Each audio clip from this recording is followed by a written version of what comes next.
Ce midi, on jase justement avec Louis Doucette, qui est le directeur général par intérim du Centre des arts et culture de Dieppe. Bon midi, Louis. Bon midi, Renelle. Comment ça va?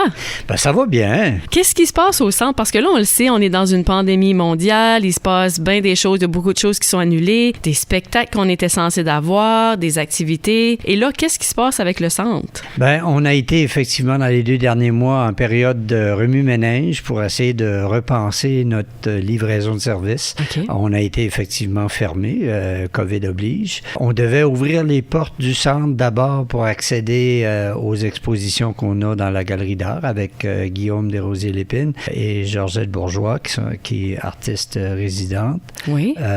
Maintenant, ça a été reporté à lundi prochain, le 8 de juin. OK. Alors, s'il n'y a rien qui change, et selon l'annonce du premier ministre demain, vendredi, on devrait revenir à la phase qui devait avoir lieu cette semaine, c'est-à-dire qu'on pouvait permettre à une dizaine de personnes à la fois de visiter nos expositions, un peu au même titre que l'ouverture des musées et des galeries un peu partout dans le Nouveau-Brunswick. Donc, on va commencer par faire ça. OK. De 10h à 15h, du lundi au vendredi, nos portes seront ouvertes pour la première fois en façade. Actuellement, depuis 2 semaines, on est à l'interne, le personnel seulement pour se préparer. Je t'explique brièvement ce qu'on a fait. Effectivement, la salle de spectacle, en spectacle avec public en salle, ça nous est pas permis avant janvier 21.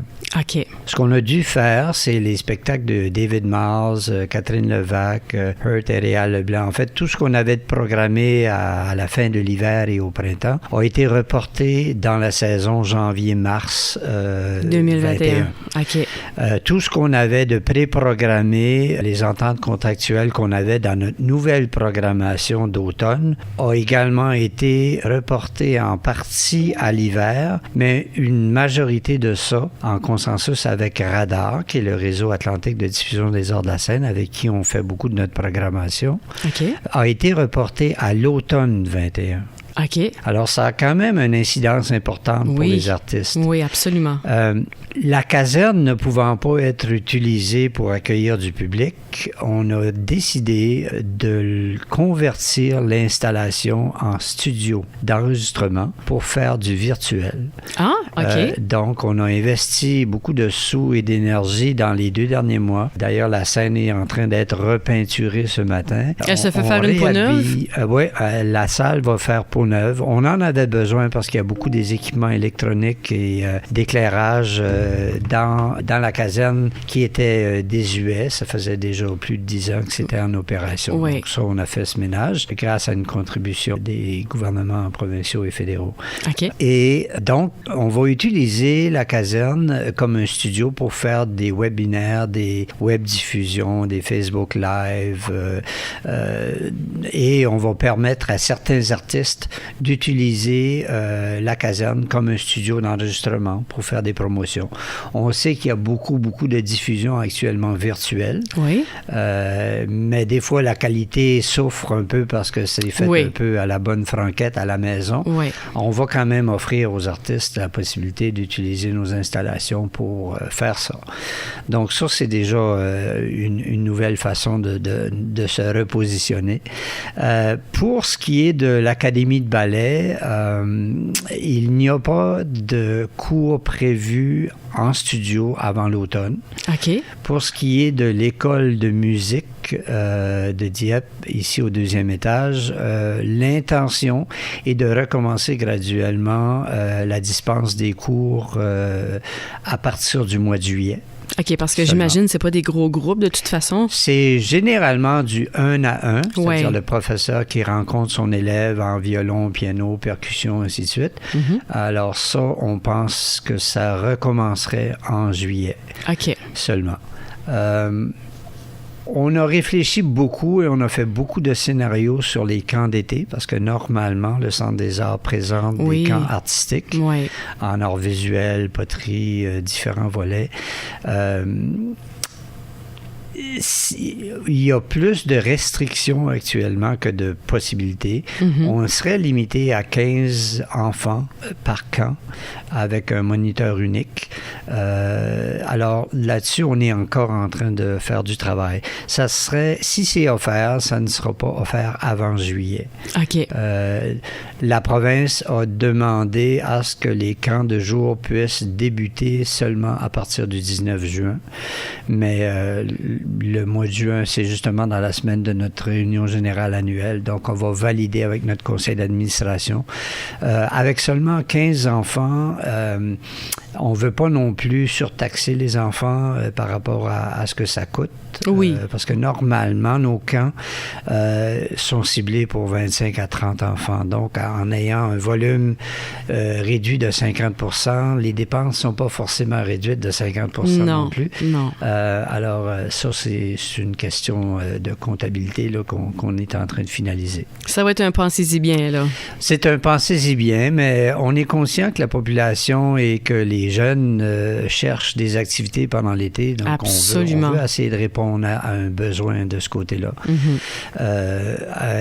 Parallèlement à ça, il y a des projets actuellement avec la ville de Dieppe sur des œuvres publiques qu'on veut présenter. Donc, on va permettre l'accès à nos studios de sculpture ou de création, là, de la fabrication de certaines œuvres qui vont devenir des œuvres publiques un peu partout dans la ville. OK. Fait qu'il y a des projets comme ça. Il y a des artistes résidents qui ont fait la demande d'utiliser nos studios. Nos ateliers de poterie céramique ne seront pas utilisés beaucoup en dispense de cours pendant l'été, mais en contrepartie, on a la possibilité d'avoir de nouveaux artistes qui pourraient l'utiliser comme une résidence de création. OK. Fait que le centre va être utilisé, mais peut-être moins dans sa forme habituelle, compte tenu des circonstances. À l'automne, selon les règles de déconfinement qui nous seront proposées par la province, c'est sûr que c'est évolutif. Alors, on va s'adapter. Au fur et à mesure qu'on sera capable d'avoir des recueillements de gens de plus de 10 personnes à la fois, parce que pour le moment, on est limité à peu près une dizaine de personnes à la fois. Oui.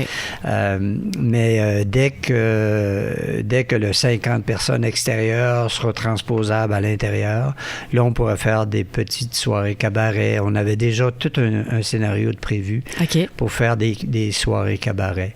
La dernière chose que je dirais par rapport à ces formules-là de rencontres intimistes entre public et artistes, la formule cabaret est possible à l'extérieur et comme on le ferait pas en utilisant la scène 1604 qui est à l'extérieur du centre, mais la terrasse qui est adjacente à cette scène 1604, on pourrait clôturer et installer là, style cabaret, là, table chaise pour 50 personnes avec distanciation appropriée, permettre à certains artistes locaux de faire une petite soirée de musique dans une ambiance cabaret.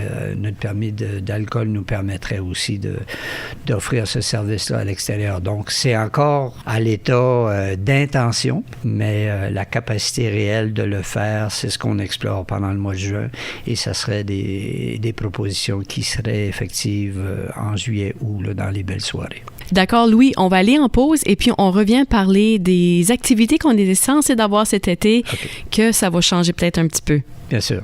On est de retour avec Louis Doucette, qui est justement le directeur général par intérim du Centre des arts de culture de Dieppe. Louis, on parlait justement tantôt de tous les changements qui s'est fait et qui va se faire avec le Centre des arts ici de la culture de Dieppe.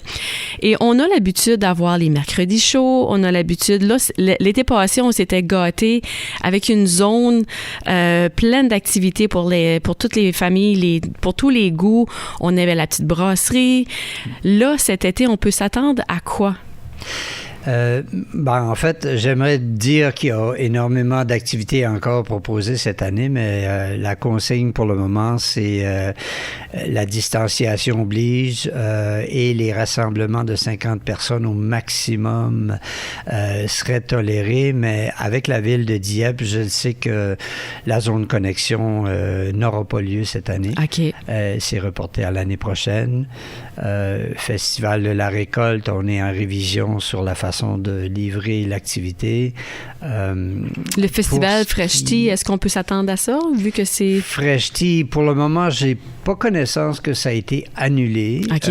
mais c'est probablement avec la ville qu'il faudrait voir aussi là, OK. comment les choses ont évolué de ce côté-là. La ville va probablement annoncer aussi une nouvelle formule des mercredis chauds parce qu'il n'y aura pas de mercredi chaud physiquement à la place 1604 cet été, mais une formule rénovée, repensée est en proposition. La même chose pour la fête du 15 août. Il n'y aura pas de grand rassemblement de 15 août avec tintamarre traditionnel. OK. Il y a une formule qui va remplacer ça, qui est une formule innovante, mais qui sera proposée.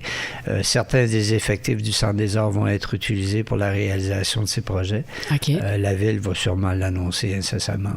D'accord. Pour le reste des activités, comme j'ai dit, si quand d'été il y a, toutes les journées possible de faire nos activités à l'extérieur parce qu'on a l'équipement pour le faire. Oui. On va le faire à l'extérieur. OK. Dans le terrazzo qui est devant la place du Centre des Arts, adjacente à la place 1604. Donc, que ce soit atelier de peinture, sculpture, poterie, on a la capacité de sortir des tours à l'extérieur puis laisser les jeunes explorer ces différentes disciplines-là. On va certainement le faire de cette façon-là. Pour pas que les jeunes soient en dedans tout le temps. Oui. Fait que... mais encore là, on a tellement de peut-être et de si. C'est ça, oui. Mais quand même, on a quand même un peu des options. Oui. Qu'on on peut... n'arrête pas de... Le petit hamster dans la tête, là, il tourne tout le temps. On est toujours en train d'essayer de trouver des nouvelles solutions. On travaille aussi avec le Consulat général de France, le Bureau du Québec, en fait, tous les partenaires qui sont déjà associés avec nous.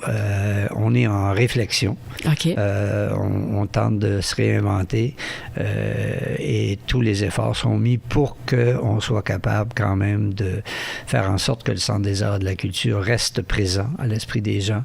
On fait un gros travail aussi sur notre site web qui est en train d'être revisité complètement. OK. On va utiliser davantage nos médias sociaux, le MailChimp, on envoie des lettres d'information à nos clients.